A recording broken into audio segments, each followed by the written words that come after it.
Uniswap recently delisted HEX, and Somi explains that this could just be the beginning of more to come. Unsupported asset is just going to be the start. There's going to be other ones. They're going to add them onto their website and start banning. And of course, we have somebody, Annika. This is a huge impact on the crypto space and changes the definition of what cryptocurrencies are and what they were meant to be. One of the reasons why Bitcoin was invented, which is the mother of all cryptos, was to create an open financial ecosystem that's open to everybody. One that anyone can access. One that there isn't a different financial system for those who are rich and powerful, which has been the traditional way things have happened, and one for everyone else, where there's equality. That was one of the core tenets of crypto, right? Right now we have, in many countries where we had negative interest rates, right? Which means that if you can take a loan, you pay less than what you took. That's how they work, right? But who has ever had negative interest rates from their bank? It's mostly these big, top, well-connected people in the space. Now, if we start creating crypto like this, where you have, it's not open for everyone. It's unsupported asset for some things and supported for other things. We are introducing the same thing that we're trying to disrupt again. So I think this is crucial for the crypto space. Saying Annika doesn't follow me. So friends, if you want to be a non-friend, you remain that. So Annika, Uniswap contracts continue to work as decentralized as ever, but it's only the front end that's affected. But you do you. This is the definition of being naive. It starts with the front end like that. Then they build their own pre-approved sites and portals. And then the wallet, Clown Mask, connects to these portals, and then you will be outcasted if your swap did not go through their portal. You think this is a game, friends? It is a game. Okay? It is a game. But it's a different type of game. All right? So I'm going to show you right now. Right now, we are in La La Land. We are in decentralization land. We're in the golden years. Eventually, see these golden years? They're going to make another one. I'm going to draw a rectangle here. It's going to be red. It's going to be WL, the whitelist pre-approved portal. And there's going to be swapping here. X, Y, Z of assets.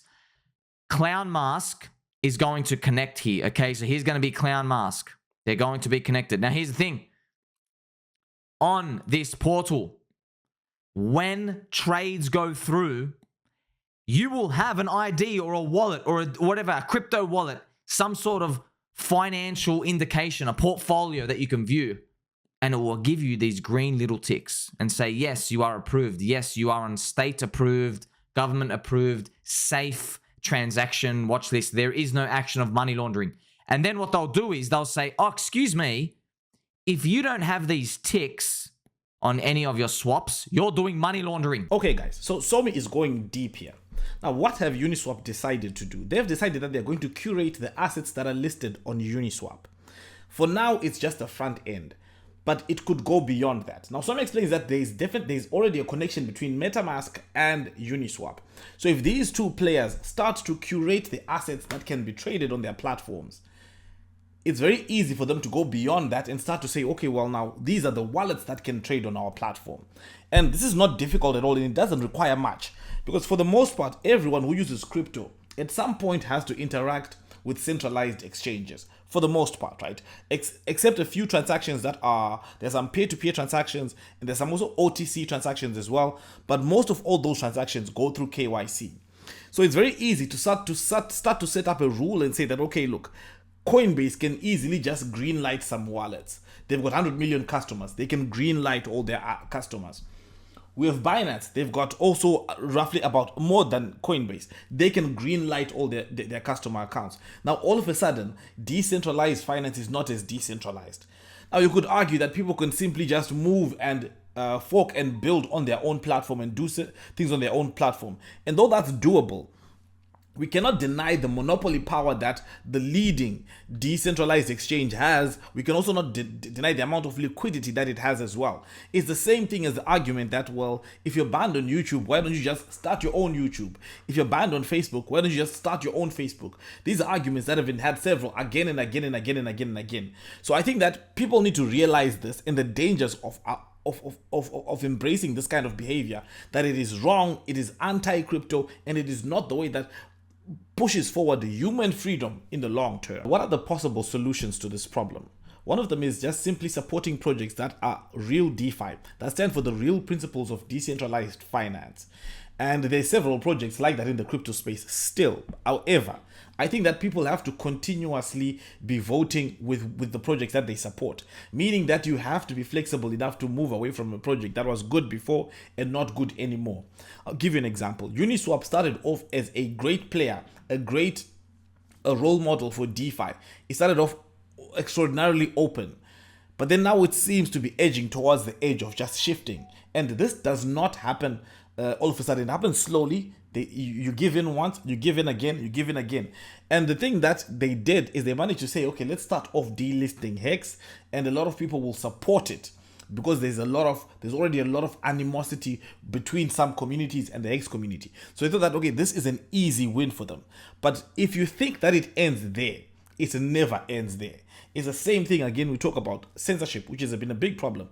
In many times, it starts off with people that know that everybody kind of agree that, oh, look, this guy goes a little bit overboard, right? Some of the stuff he says, they're a little bit extreme. So let's ban him since everyone agrees.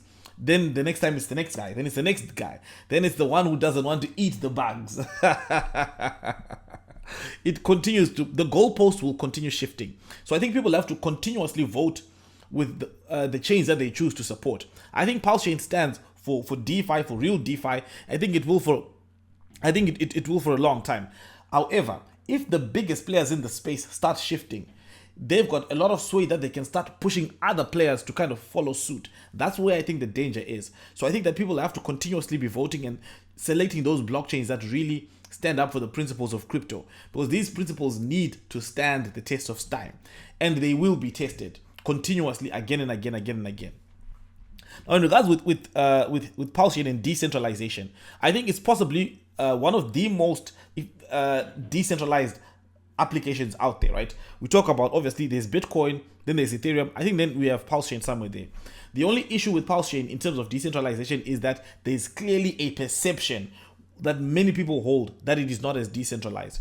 And I don't think having the OA in terms of Pulse Chain is good for that perception. I think it further enhances that perception that, okay, there's one entity that controls a lot of coins. So some people perceive that as this might not be bad, as this might not be good.